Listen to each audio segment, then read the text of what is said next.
You didn't choose this. Right now, in this exact moment, your hand is doing something your brain never consciously decided to do. The way you are holding your phone right now, the angle, the pressure, the exact position of your fingers, none of that was a choice you made. You never sat down one morning and said, "This is how I will hold my phone for the rest of my life." It just happened. Quietly, automatically. And it has been happening the same way every single day for years now. And Carl Jung would say, that is exactly the point.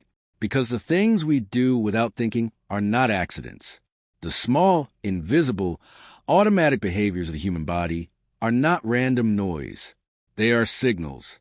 They are your unconscious mind communicating in a language your conscious mind was never taught to read. And most people go their entire lives without ever learning that language, without ever stopping to ask why their body does what it does when nobody is telling it what to do. But you stopped right now, and that already tells me something about you. So before we go any further, I need you to do one thing, just one thing. Don't adjust your hand. Don't shift your grip. Don't fix your posture or hold the phone differently, because now you are suddenly aware of it. Just notice, right now, in this moment, exactly how your hand is holding this phone. The fingers, the pressure, whether you are using one hand or two, whether the phone is resting on something or floating in the air, whether you're lying down or sitting up or standing. Just notice it, because what I am about to tell you is going to feel uncomfortably specific. And the reason it will feel that way is not because of some trick or some vague generalization that could apply to anyone. It is because this is not really about your phone. It was never about your phone. This is about you. The real you. The one that exists underneath all the roles you play and all the masks you wear and all the versions of yourself you have learned to perform for different people in different rooms. This is about the you that shows up when nobody is watching, when your body is just doing what it does, when your guard is down and your hands are honest. There were 5 ways people consistently hold their phones. 5 patterns that appear again and again across cultures, across ages, across completely different kinds of people. And each one of these patterns maps with remarkable accuracy onto what Carl Jung spent his entire life studying: the deep structure of the human unconscious, the hidden architecture of who we really are beneath the surface of who we think we are. Jung believed something that most people find uncomfortable when they first hear it. He believed that the self we present to the world, our personality, our reputation, our carefully constructed identity, is not actually us. It is what he called a persona, a mask, not a lie exactly, but performance, a version of ourselves that we learned to put on because it worked, because it kept us safe or liked or accepted or successful. But underneath that persona, Jung said, there is something else, something older and deeper and more honest. He called it the unconscious. And the unconscious does not speak in words. It does not send you emails or leave you voicemails. It speaks through symbols, through dreams, through patterns of behavior that repeat themselves in your life, no matter how many times you promise yourself things will be different this time. And it speaks through the way your body behaves when your mind is busy doing something else, like right now. So let us begin. Let us look at all 5. And I want you to really listen, not just to the one that sounds like you, but to all of them. Because sometimes the most revealing thing is not what you recognize in yourself. It is what you recognize in other people. The person whose pattern you understand completely, but could never explain why.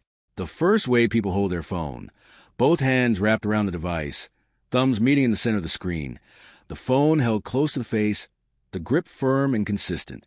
If this is you, the first thing I want to say is this. You probably did not even notice how tightly you were holding it until I just mentioned it. And now that you are noticing, you might feel a small impulse to loosen your grip slightly because it suddenly feels like too much, like you were caught doing something you were not supposed to be doing. That impulse, that small moment of self-correction, is itself extremely significant. People who hold their phone with both hands and a firm grip have almost always developed that habit for the same reason.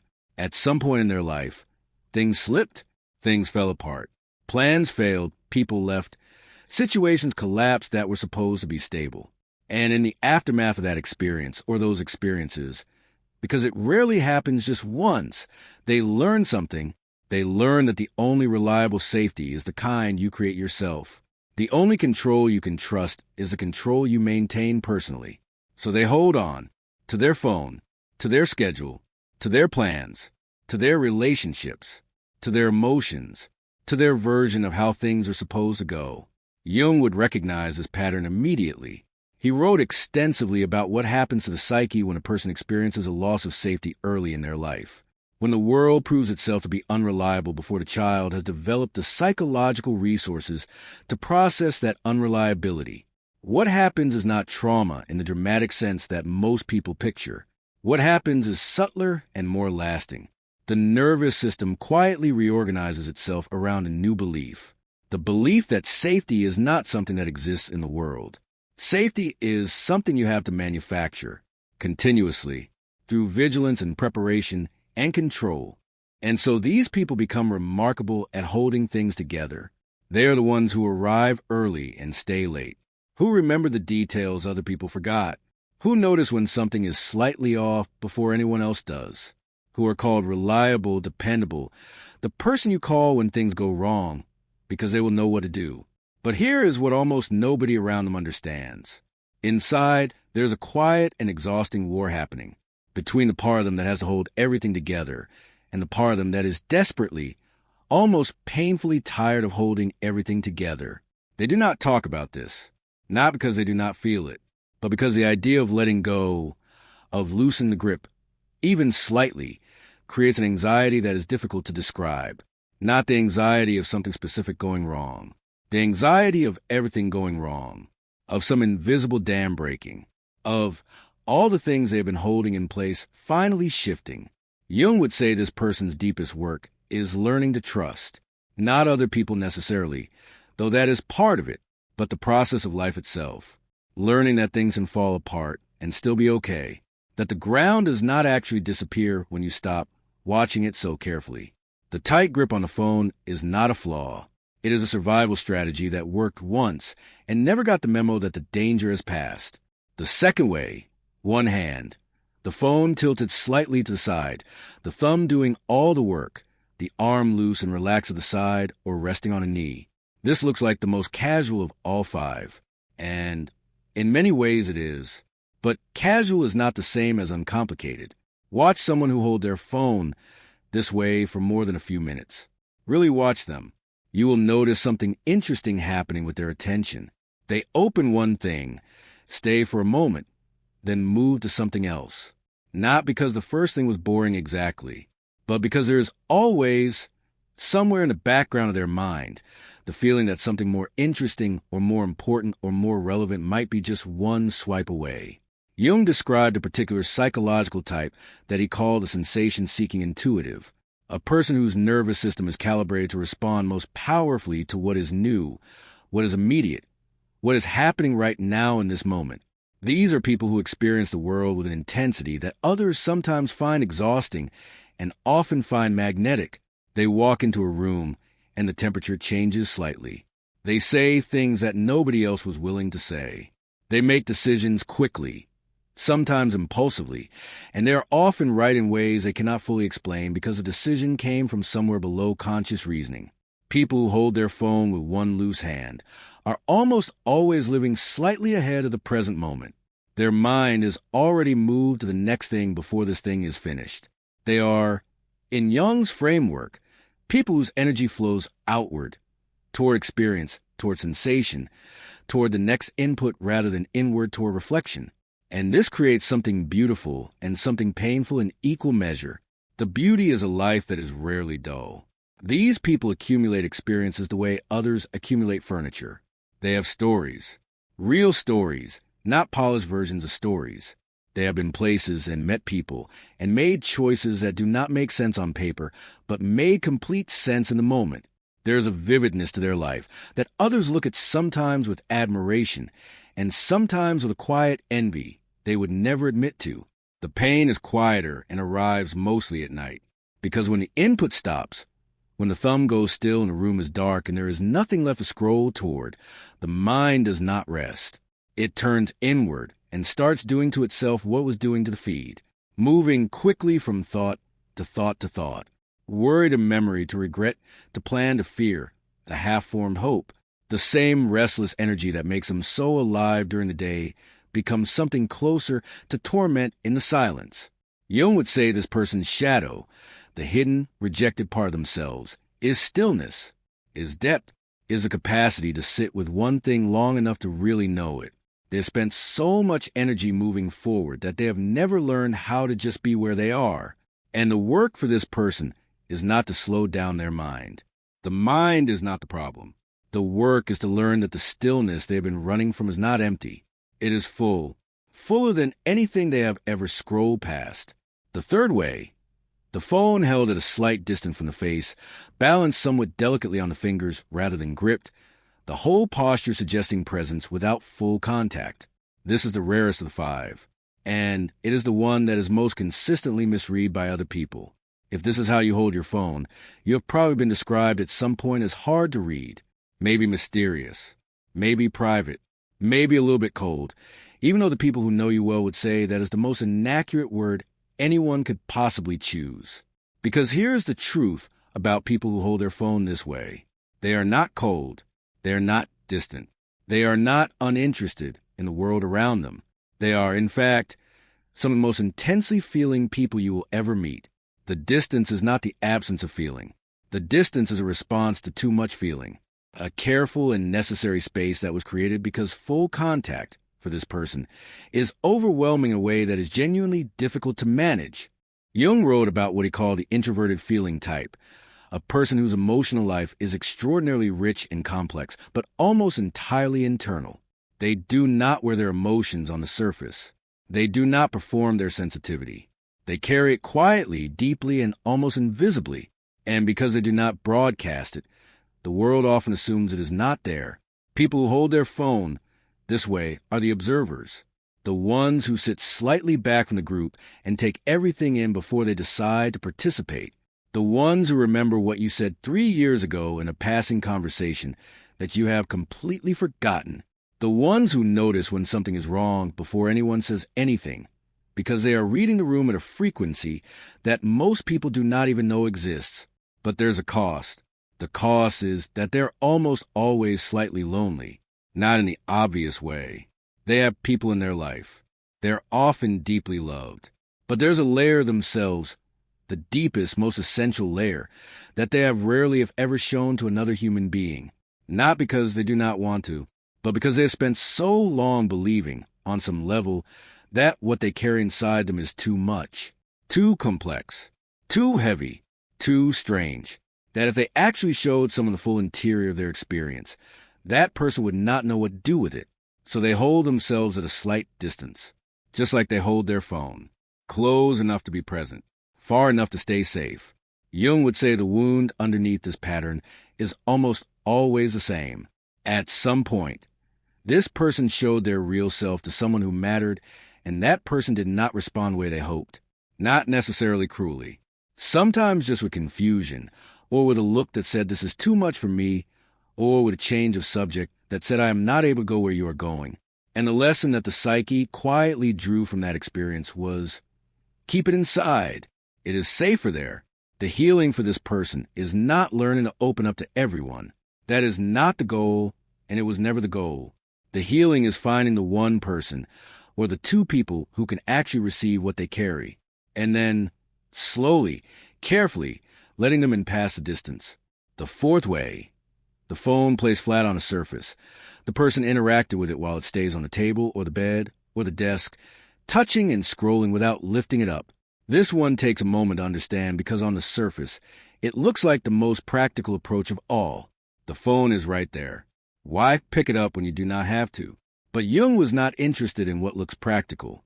He was interested in what is true. And what is true about this pattern goes much deeper than practical.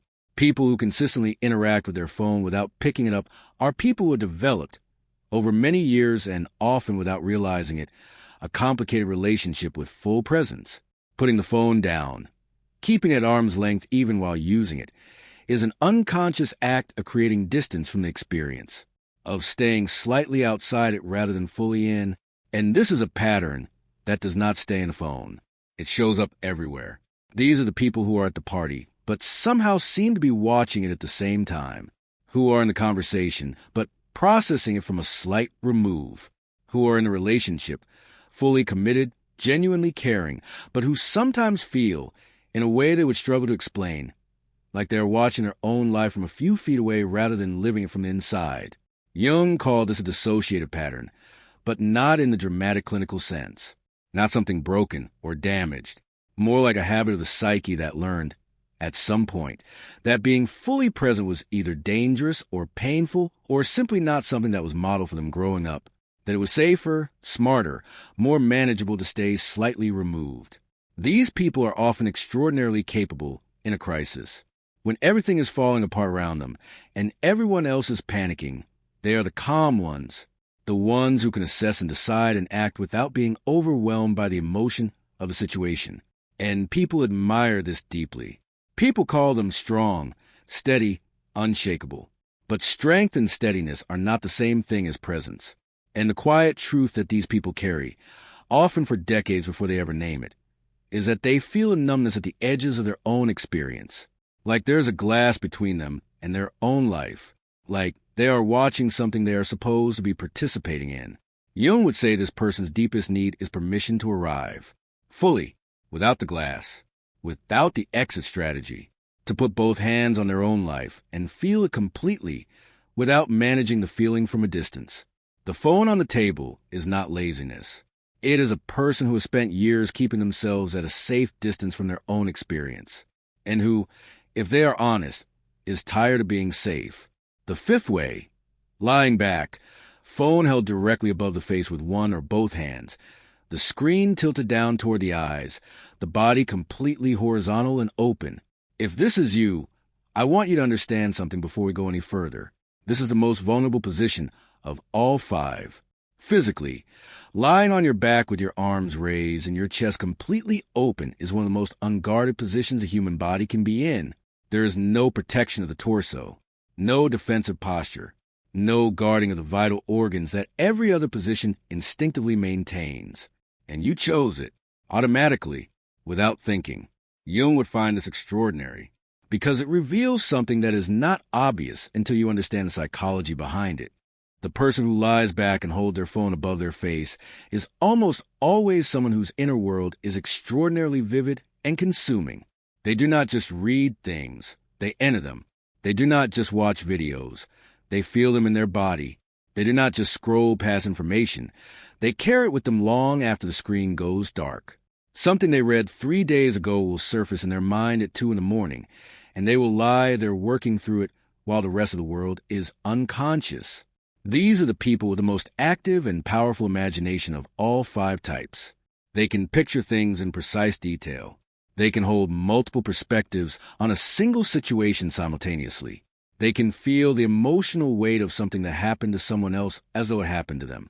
Jung called this the intuitive type, someone whose psyche is naturally oriented toward what is invisible, toward meaning, toward pattern, toward the emotional and symbolic undercurrent that flows beneath the surface of everyday events. And a completely open, unguarded posture of lying back with the phone above the face tells you something specific about this person's relationship with their own vulnerability.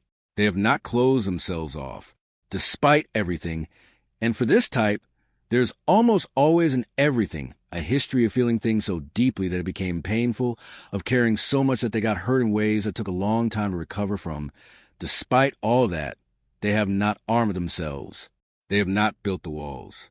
They remain open. This is not naivety. These people are not unaware of how the world works. They are often deeply perceptive, sometimes uncomfortably so. They see through people quickly. They sense inauthenticity almost instantly. They know when they're being managed or manipulated or kept at arm's length, even when no one has said a word. But they choose, again and again, to remain open anyway. Jung would say this is one of the most quietly courageous things a psyche can do, to have been hurt by your own depth and your own sensitivity, to have paid the price of caring too much in a world that often rewards caring too little, and to still lie back at the end of the day with your chest open to whatever comes next. The wound of this person, when it exists, is almost always related to the feeling of being too much, too emotional, too intense, too in their feelings. As people sometimes say, as though feelings are a place you should be able to leave. They have often been told to toughen up, to not take things so personally, to develop thicker skin. And they have tried, sometimes for years. But the skin never really thickened because it was never supposed to. The sensitivity is not a bug. It is the most important thing about them. And Jung would say, do not fix it. Do not armor it. Do not talk yourself out of it with logic or discipline, or the belief that being less sensitive will make your life easier.